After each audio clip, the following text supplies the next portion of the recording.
Okay, so this week is Parshas Re'eh, which means to see, to perceive. And the power of sight, we know, is a very strong power. It says the power of sight is so much more than the power of hearing. Like you could hear something, you hear about something, but when you actually see it with your own eyes, that's something completely different than just hearing about something.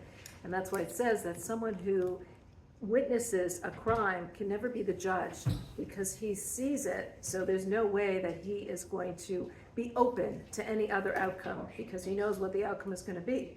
But when you hear about something, it's very different. We all can hear about something and then it's different. So this is the power of sight, actually seeing. And what is it that we're seeing? So Moshe is, remember, we're like the whole Devarim is Moshe and Arvot Moab. They're standing there, they're looking across to the Eretz Yisrael, to the land of Israel, where the Jewish people are going to go. And Moshe knows that he himself is not going to merit to go there. He's able to see it, but he's not able to go there. And this is all like his last will and testament, his last speaking to his children, his nation, and giving them that last bit of instruction. And in this week's Parsha, he's telling them, it almost feels like so sentimental, like you can just imagine it. It's almost like, when you're at a parent's, like at the deathbed, and the parent is like saying their last words to you. So you almost feel it here, like Moshe's saying to them, Re'eh, look, see. And he says, you're going to be crossing over the land to the land of Israel.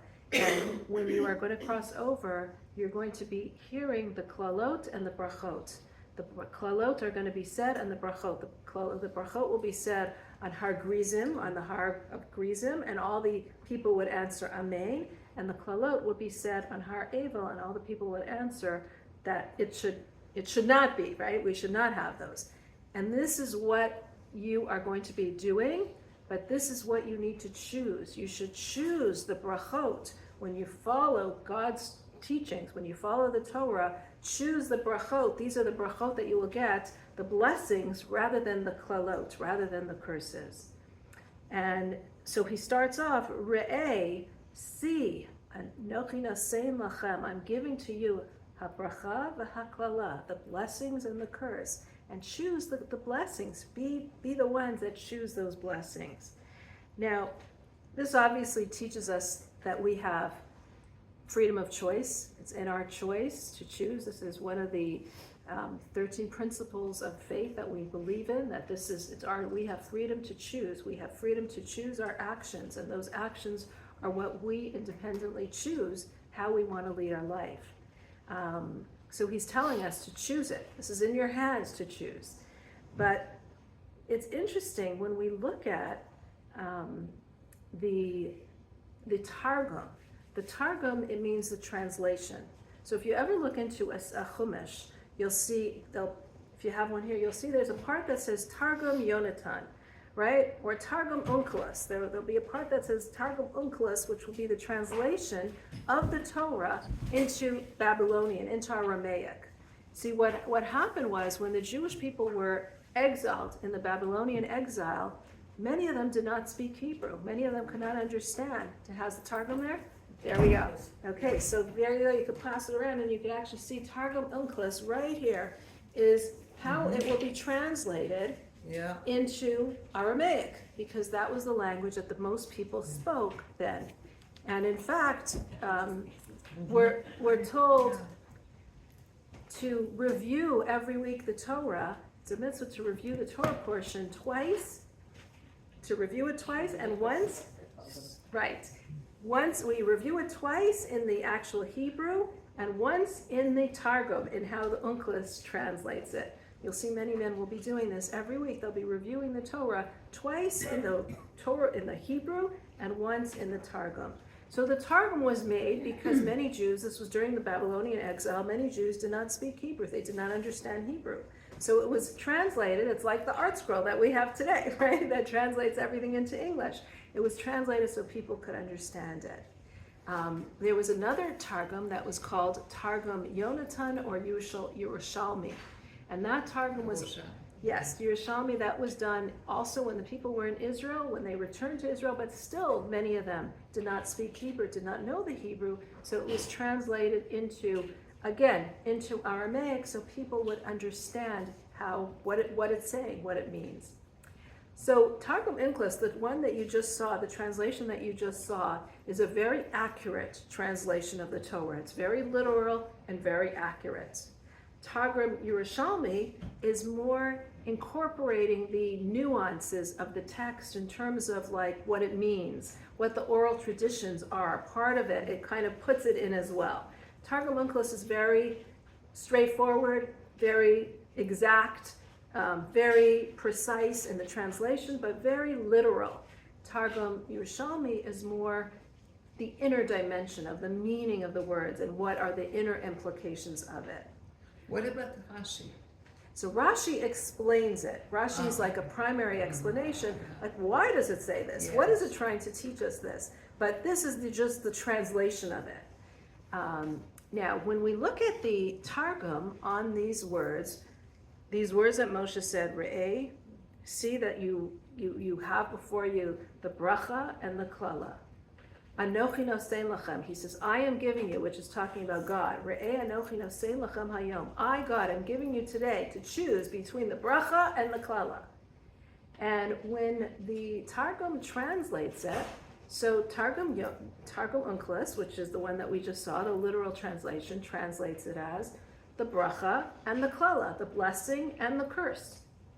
Targum Yerushalmi, though, translates it differently. It says, today I, God, am giving to you the bracha, the blessing, and instead of saying the klala as the curse, it says v'chilufeha, the chilufa. What is chiluf? Lahachlif? To change, to exchange. Kind of like the substitute. I'm giving you the bracha and the exchange for the bracha. And the question is, like, why? What does it mean when you exchange something? I mean, sometimes I'm cooking in my kitchen and I don't have an ingredient, so I'm looking for a substitute, an exchange. So instead of sugar, I might use monk fruit or maple syrup or honey or something to be healthier, right? What does it mean when you exchange something? It means that you are taking something that is similar to what you were going to put in, and you're replacing it with something that's a substitute. Not that thing, but something that's similar. So the question is then, why is the Targum saying that this is the exchange, the substitute for a bracha? It's not a substitute for bracha, it's a curse. It's the opposite of a bracha. So why is it calling a klala a curse, which is curses, terrible curses? Why is it calling it a substitute for a bracha or an exchange for a bracha? Why? Because that's what would happen if you didn't do. Instead of getting the blessing, you would get the curse. That would be the substitute. That would be the substitute, but it's really the opposite. Like, call it like the opposite of it or something, or your punishment or something. Like, why is it calling it the exchange for it? So this is really teaching us a very vital lesson, and that lesson is that when it comes from God, Pasuk is saying, Re'eh, look, see. Anochi, this is Moshe talking, but he's talking from Hashem's words. Re'eh anochi, look, I, nosein lachem, I'm giving to you habracha v'haklala, the blessing and the curse. This is all coming from, this went up, okay. The anochi, God, anochi, I, God, am giving you bracha and klala. So where is this coming from? It's coming from God. So when God gives us something, we have to realize, and this is what the inner dimension is trying to teach us, when God is giving us something, there is no curse. If it's coming from God, it isn't a curse. It's the exchange, it's the different way, it's a different form of blessing, but it's coming from God, so there is nothing that comes from God that is bad. Nothing comes from that God that is bad. But it might feel like it's bad. It might feel uncomfortable, but something that's coming from God is not bad. It's a bracha, there's the revealed good, and then there's the klala, which is the unrevealed good. The things that don't feel like they're so good, but are actually good. So what does it mean? It means that we are in a situation where we cannot receive that bracha. We cannot receive that blessing. The bracha is coming to us, but we're not able to receive it because we aren't on a level of receiving it. So instead, it's changed into something that is the substitute of the bracha, the exchange of the bracha. Why? Because we aren't capable of receiving that blessing. Now, it's a little bit of a hard concept to really appreciate in our own lives, because sometimes you look around and you say, what's happening to me, or what happens in a situation, how could you say that this is a good, that this is good, but it's really coming down in such a negative way? But let's try to understand this a little deeper. You know, when you look at, take for example, a hug that a parent gives a child, a hug that is sometimes too tight will come as, it will hurt because the child isn't ready to hold that hug. The child isn't big enough or strong enough to hold that hug, so the hug doesn't feel like a hug. It doesn't feel like love. It feels like the opposite. There are times when we give love to somebody. Don't look at me. Huh? Oh, you're tearing? Uh-oh. My kid left. Just like, oh. Yeah. And I was, Oh. and he's big and strong, but I'm big and stronger, and I was just, I had my hands like in him. I couldn't like let go. What a scene. No, I'm okay. So that's a perfect example where your love is so strong, but that's why you're letting your child go. Like on the one hand, the most natural reaction is, I'm going to hold my kid back because I want people that we love, we hold them close. And yet you're letting him go, which could be perceived from the outside. I mean, imagine someone who came down from Mars, you know, a space, you know, a space person who comes down and says, like, what is she letting her kid go? Like, she should keep him close to her. But that's the greatest form of love, because you're letting him go to experience and to learn and to grow on his own. So the truth is, it takes sometimes an even stronger love to let the child go. It takes sometimes an even stronger love to discipline a child. It's so much easier to, when you have a child who's misbehaving, it's easier to just give a candy or to put them in front of the screen, you know, and okay, watch something, like the screen is the best babysitter. It's the easiest thing to do, right? It's much harder to teach a lesson, to discipline, to teach right from wrong, to show that this is not right, correct behavior. So much easier to let them just go and just do whatever they want. It's much harder. It's coming from a deeper form of love, the love that you have. So sometimes that love that you have is actually coming in what doesn't look like love, and it looks like the opposite of love, like letting your kid go, right? But really, that is the highest form of love. That is the deepest form of love.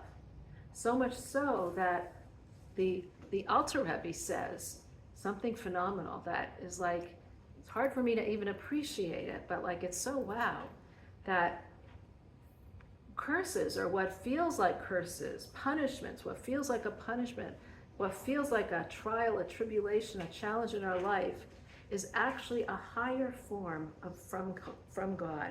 It's a higher form of love from God, but it's coming down and we're feeling it as not love, as the opposite of love. So those challenges and those tests and those things that we feel are so difficult are actually from a higher source from God. And this is the word that the pasuk says, Re'eh anochi. God is saying, Anochi. This Anochi is me. I. It's not one of the names of God that are associated with a particular quality. Like we know, for example, Elohim is related to judging. We know that Hashem with 2 yuds is related to chesed. This is the chesed part, the kindness part of God. There's all the different names of the God relate to different qualities of how God relates to our world. But the word Anochi isn't even a word that we can't say. Like the other names of God we're not allowed to say. The word Anochi is beyond all these names. It refers to the essence of God beyond any definition. That part of God that isn't even so defined that you're allowed to say it. It's not even not holy. It's not even holy in a way that you cannot say it. That's what Anochi is. Anochi, I. The essence of I. The I that has no definition, so that when it comes down into this world, it can come down into this world as into what feels like a bracha and what feels like a klala, what feels like a curse. But both the bracha and the klala are from God. And therefore, both the bracha and the klala are good. And in fact, the klala is even a higher form of good than what we can appreciate. But when it comes down to this world, it's coming as something that feels so bad and feels so hard and feels like such a hardship. So why is it good? Why is it good? Yes. Why is it good? That's a great question. And let's think of different situations that we can see how things are actually good. I'll give you a situation with, you wanted to say something? Well, I was just thinking of an example.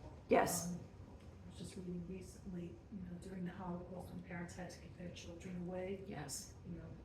orphanages or to a neighbor, and the child was crying, like, what is my mother or father doing to me? Exactly. Like they were saving their lives, but don't have such deep, deep love. Exactly. That's such a higher form of love that you can give your child to an orphanage, because of that. Exactly, because you want to save the child. A very simple example, a friend of mine just recently, a few months ago, she fell and she cracked some of her ribs, which is very painful, and she had to be in a cast for a long time. And she was saying to me, it was a terrible thing to go through, but it made her aware that her whole life she's always been doing and running and going. And she's like, you know what? It made me realize that I have to start taking time for myself rather than always going and doing. And she works full time. And she was like, I'm not going to wait till I have, till I am ready to retire and all that, and the pension comes in and all that. I need to do that now because I need to take time for myself now. So suddenly that bad thing, which none of us want, became a window for her to see things. A blessing. A blessing in some way. Sometimes you have a conflict in a relationship.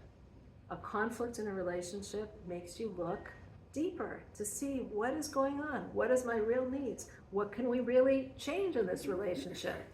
That's why they say people who are still into the relationship are going to find all the problems. If you're zoned out, there's no relationship left anymore, right? When you nudge your husband, and this is what I tell my husband all the time, you're lucky I criticized you. If I wouldn't be criticizing you, the relationship would be over. And he's like, yeah, this is a pat of love. But the truth is, it's true, because when do you say something, when do you criticize, when it's really coming from, why does the person have that ability to anger you? Because you're so close to them. If you weren't so close to them, then there wouldn't be that ability.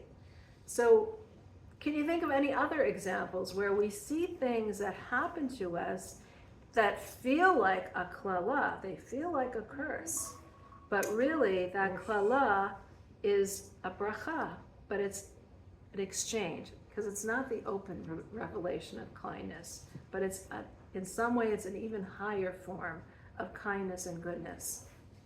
I can share a very personal but very painful chapter. This goes back now about 17 years. One of my second son, who had gotten married first to who we thought was the perfect young lady, was having issues in their first couple of months of their marriage, And he called me at one point. I remember exactly where I was standing because, you know, the things that happen in your life you remember. And he said, Ima, Gamza Latova, it's over. So he was getting a divorce, or at least they were going to be filing for a divorce at that point in time. But the Gamza Latova was, number one, they were only married 3 months. There were no pregnancies or children involved. There were no other real strong ties. But Baruch Hashem, he's gone on now to have a 16-year marriage with Baruch Hashem 6 beautiful kids, and so the right person came along at the right time. But the Gamza Latova was that. But to see that right away is a little challenging, For sure. and certainly the pain was very deep and very hurtful.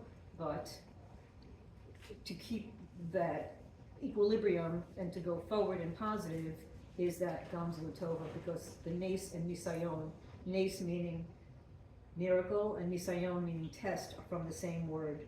So sometimes we're tested, but you see the same scenario, Yes. that good and bad at the same time. 100%. You say in 100%. Hebrew, I don't know how you say it in Hebrew. Me'az yatsa ma'atov.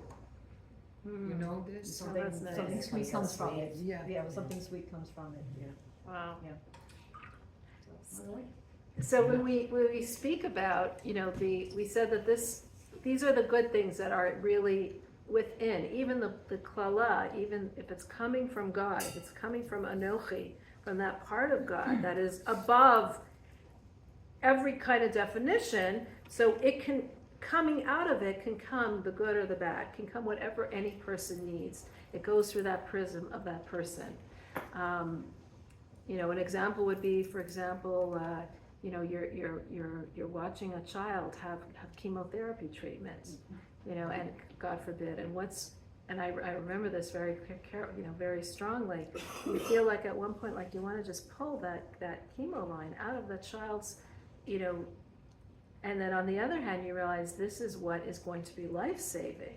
So these are the things, it looks like it's a klala, it looks like it's a terrible thing, and it is in some ways a terrible thing. It's destroying so much of the body, but on the other hand, this is what's life-saving.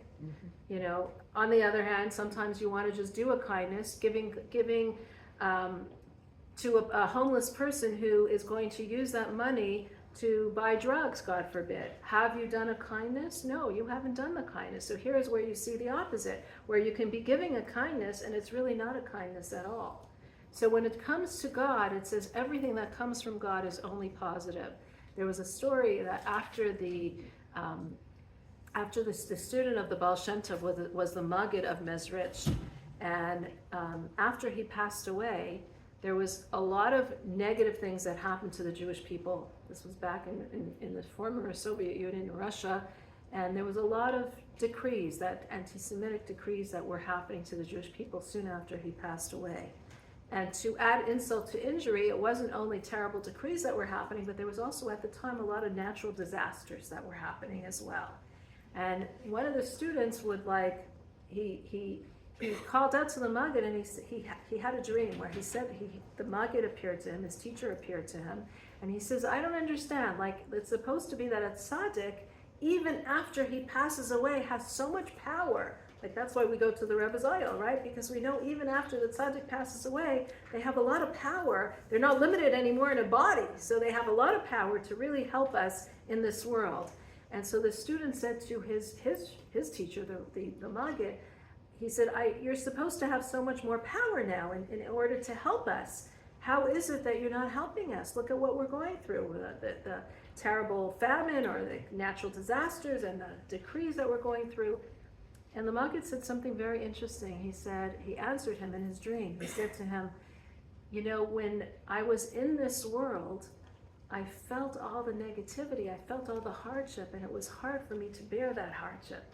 But now I'm in the world of truth. And when I'm in the world of truth, I'm looking down at this world and I know why everything is happening. And I don't see the negativity anymore because I understand what's behind it. How all the negativity is really positivity. It's all such blessing.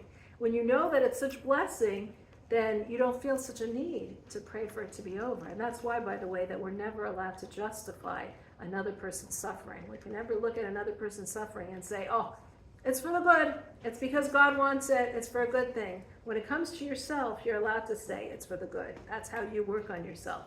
When it comes to another person suffering, and you're seeing that another person has poverty, or they're going through a financial situation, it's not for you to say, oh, it's for his good, it's okay, right? You open your wallet and you give him whatever he needs, right? That's when it comes to another. When it comes to yourself, though, this is a process that we're supposed to be going through. That is when you should be saying that it might hurt, but I know it's really God's hug, and it's coming from an even higher source of goodness. What about what's going on now with? So that's what I say, when it comes to looking at somebody else's suffering, that's not your suffering, that. Why I am suffering with it. I'm saying you, but when you're looking at what, you're talking about the hostages, or you're talking about what? No, anti-Semitism. Anti-Semitism, okay, when it comes to anti-Semitism, well, we're gonna see in a minute, I'm gonna get to that in okay. 1 second, yes. I'm gonna address that.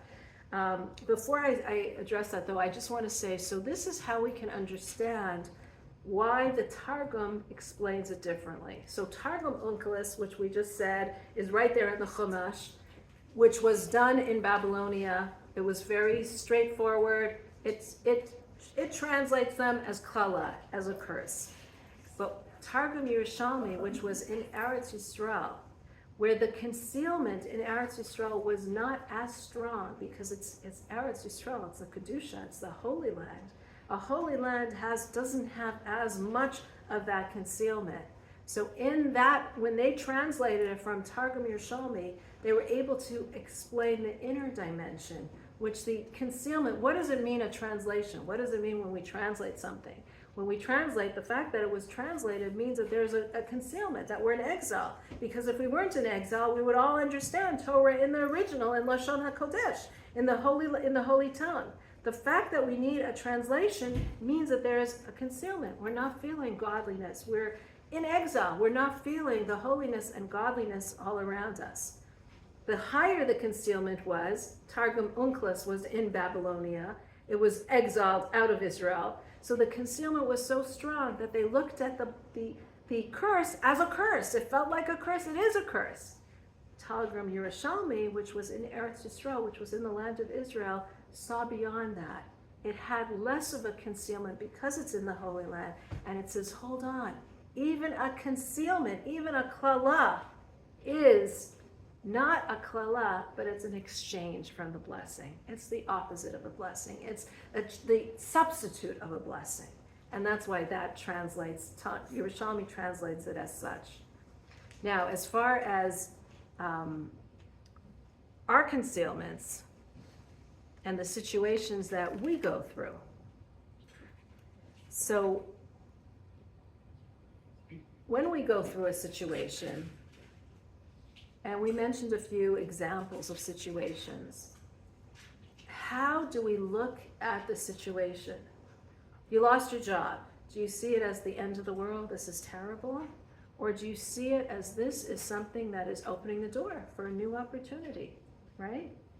Do you see a period of darkness or a struggle in your life? Do you see it as just an end in itself? This is a period of darkness? Or is this the opportunity for me to grow in my faith, to grow in my belief of God? Maybe that's opening a new door of how I can find faith in my world. When we go through a hardship, is this something that's just simply a hardship for myself?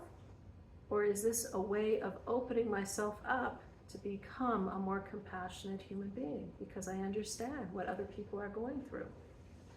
So you're not justifying the negativity. It's not that you're saying, oh, it's not negative, but you're seeing beyond the negative. You're seeing beyond how it is something that's terrible to something that you can grow from it. How am I going to grow from the situation? It doesn't mean that you don't ask God to take it away. It doesn't mean that you don't pray that it shouldn't be that way.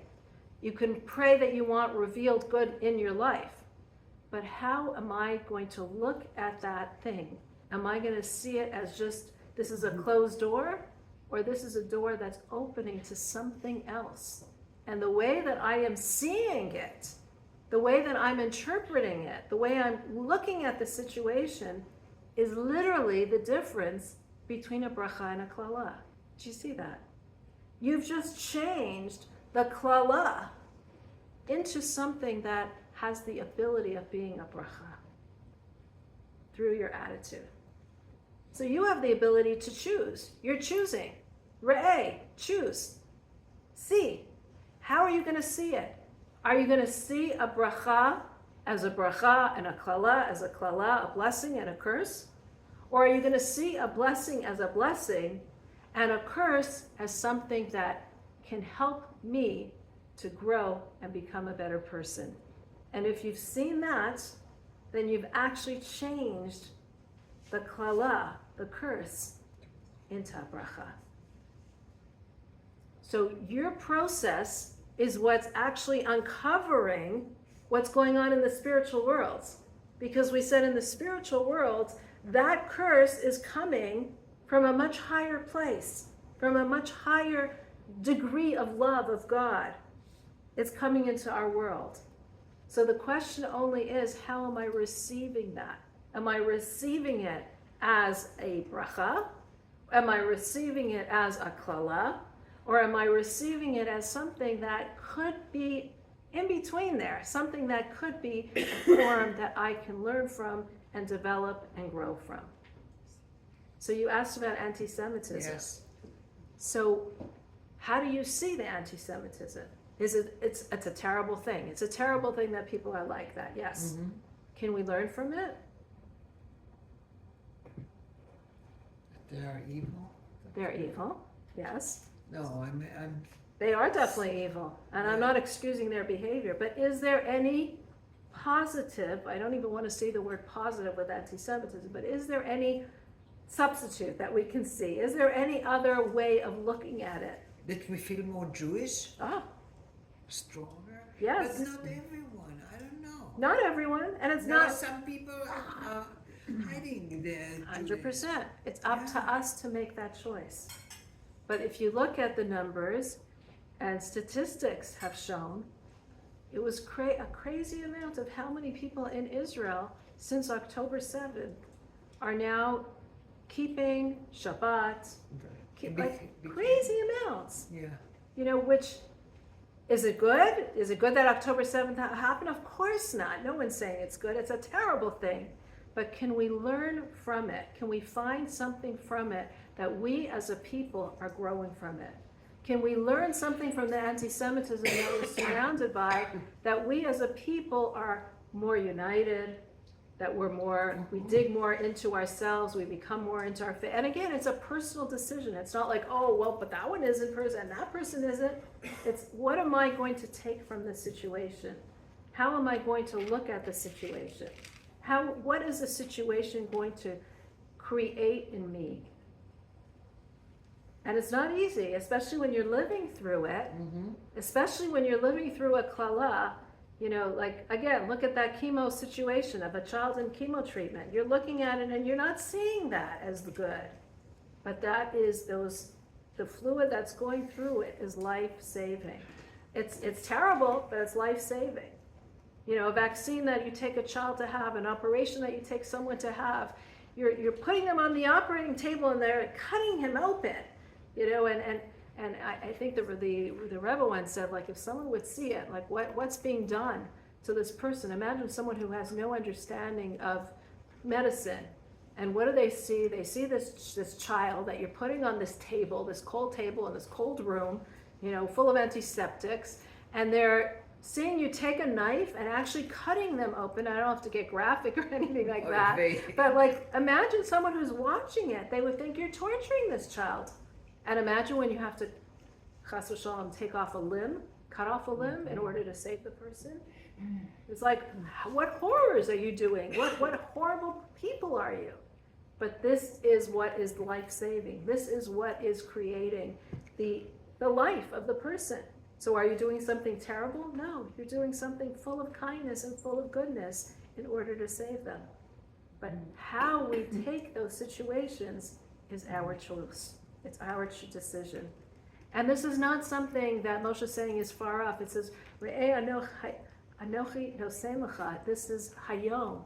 He says, today, I'm giving you today. This is something that I'm telling you is applicable to you today, meaning every day of all of our lives. This is not something that's once in a while. This is on a daily basis. We have that choice. How are you going to see it? And are you going to see it with your own eyes, that clarity? Which choice are you going to choose? Which way are you going to look at reality? Which way are you going to look at your situation? And when we do look at it as something that is positive, we've now just completely changed the whole ourselves. We've completely changed ourselves, and this thing then has become something positive. So it's really something so powerful. On the other hand, it's so hard to do. It's such a hard thing when we are having it in our own lives. Hostages, how do you look at that situation? So there are certain things that, I cannot look at what someone else is going through and justify it, because then I'm evil. If I'm going to justify what's happening, then I'm evil. I can't justify what the hostages are going through. But if you will hear some of them speak, and some of them talk about what they did when they were in those tunnels and in those dungeons, it's unbelievable what has come out of them. But I can't say that, because that would be wrong. That would be inhuman. I can't say, really look at what this person has developed because of that. How can I say such a thing? It's a statement that I can't say. But they said it. I don't have to say it because they said it. So no, we're not looking or justifying any evil. That's not what we're doing here. But we're saying, is there a different perspective that we can find? Is there a point of growth that we can take from it? Is there something that we can learn? Is there some way that we can change it and make something positive come from it? And when, we're little human beings, like we're looking at the whole picture from the way that we're looking at it in such a small way. We can't step back and look at like the Maggid of Mezrich said, like I'm looking at it from above. And when you look at it from above, it all makes sense. Like it's all connected. It all makes sense. Like all the pieces of the puzzle, it all makes sense. Like you're looking at your son's divorce 10 years later, right? Or 15 years later, and you're saying like, look at what he has. Look at the beauty. Look at what's happened. When you're going through it, there's no way that you can look at it like that. You're suffering. But that little niggling idea in the back of our minds should be there of maybe this is something that's good. Maybe. And if this is coming from God, it's got to be good. And how can I find that good? How can I find that growth? How can I find that position where I'm looking at it in a more positive way? And it's interesting, like when we look at, we've just gone by the 3 weeks, right? We were talking about the Bein HaMetzorim, those 3 weeks of such difficulty that starts on Shivasar B'Tammuz and it ends on Tisha B'Av. And it's interesting, I saw a very nice thing from Reb Tzadok, which said, it starts on Shivasar B'Tammuz, the 17th of Tammuz. That was the day that the Luchos was broken. The Luchos had the first letter of Aleph, Anochi Hashem Elokecha. The first letter of Aleph was on Shivasar B'Tammuz on the 17th of Tammuz. Tisha B'Av starts with what letter? Tef, which is, so we have Aleph to Taf, and it says these are like the bookmarks of all reality. We have the Aleph and the Taf. These are the bookmarks of all reality, and within those bookmarks is born all the light and the growth in our situation. Why? Because it's specifically from this suffering and from the tribulation and from the difficulties and the challenges that the greatest light is born. So this is within those time periods is born the greatest light of all times. And we see that actually in the Haftarah of this week's Parsha. We are now at a point starting from right after Tisha B'Av, there are 7 Haftarot. Haftarot are what we read after we read the Torah portion. They're the part that we read of the prophets, right? And after we read, each Torah portion has a specific haftarah that's dedicated to it. In the 7 following Tisha B'Av, they're called Shiva de Nechemta, the 7 of Nechama, the 7 comforting. These are all haftarot of comforting. The 3 before that were the 3 of Puraniot, the 3 of punishment, the 3 of all the difficulty leading up to Tisha B'Av. After Tisha B'Av, we have the 7 Dinechimta, the 7 Haftarot of consolation. Starting with Nachamu Nachamu Ami, that's why people call Shabbat Nachamu. Why is it called Shabbat Nachamu? Not because you go to a hotel in the Catskills or somewhere else, but because this is the Shabbat of Nechama, where God says, Nachamu Nachamu Ami, comfort, comfort my people. God tells his prophets to tell us, Nachamu Nachamu, comfort, comfort. You just had the terrible destruction. Now he sends the prophets to comfort us. But the next week, the Jewish people have answer God. And it starts off with saying, Vatomer Tzion Azavani Hashem. Tzion, which is the Jewish people say, God has forsaken me. God is saying, comfort my, he's sending the prophets to say, comfort, comfort my people. Our response to God is, no, no, no, no, no. God, you left us. You have forsaken us. It's not good enough for us that you're sending your prophets to come and comfort us. We want you and only you. It's not good enough that you send the prophets to say, Nachamu, Nachamu Ami, comfort, comfort my people. We're saying, Azavani Hashem, God has forsaken me. God answers that in the third one, which is this week, and it says, Ania soera lo nechama, my tormented one, you are not comforted. God is acknowledging what we're feeling. It starts off with God saying that. God says, I accept what you just said. You just said you're not comforted because you want me. I see you're still tormented. You're still feeling that I'm not there. And therefore, the next week, the following week, on the 4th week, we say, Anochi, Anochi hu menachemcha. Again, the word Anochi, which we just said, that Anochi, which is talking about Hashem, the essence of Hashem. I will be there to comfort you. And the 5th and the 6th one are God saying, rejoice, barren one, rejoice. And the 7th one finally says, the Jewish people respond, and we respond to God, and we say, Sas anechi b'Hashem, I rejoice with God. So you see this like interchange between God and the Jewish people. God says, Nachamu, the prophets comfort us. We say, no, no, no, we're not comforted. We need you, God. God says, oh, my people are still feeling tormented. I acknowledge what you're feeling. Then he says, okay, I'm coming to comfort you. And then God says, you will be comforted. And then finally the Jewish people answer, we rejoice with God. So this is like the interplay between us and God, and this is what's going on in our own lives. And you could say, well, if God knew that the Jewish people are not going to be comforted, why didn't he just come to comfort them to beginning? Why is he sending the prophets to comfort them? Let him come and comfort them. You know that we're going to say, God, no, no, no, we're not taking it.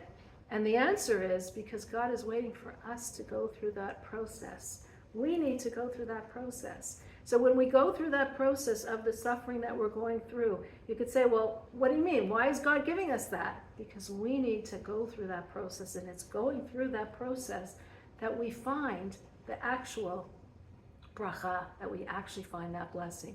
When we go through our suffering and we search deep within and we look deep within and we cry out from the depths of our being to God and we say, God, God, why are you forsaking us?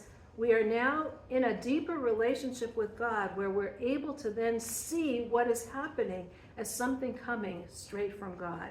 And that is what Moshe is talking about, re'eh, the see. He's telling us, look, see how you are choosing to look at reality and choose the look on reality where you're seeing the bracha as a bracha and the klala as also coming from God's love to you. And may we all no longer have any of that suffering, but when we do have some of that suffering, may we be able to find the solace in knowing that this is coming from God, and really it's coming from a deeper place of love of God. And we're going to find the way that we are opening the doors to find what we're meant to find in that process of going through the struggles that we're going through to find the growth. And that's really what life is all about. Oh,